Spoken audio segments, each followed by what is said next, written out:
një nga shqetësimet kryesore të njerëzve është paketa e maleve. Qytetarët i druajnë faktit se ky ligj mund të rrumbej pronat. Dhe nuk është se nuk ka ndodhur herë të tjera. Pra, nga 90-ta me 1751 dhe me ligjet e tjera, prona u është rrëmbyer njerëzve.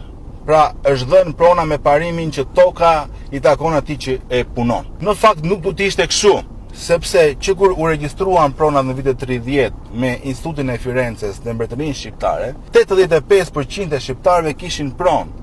Vetëm 10 familje kishin mbi 1000 hektar tokë në Shqipëri. Pra çështja e pronës nuk ishte problem.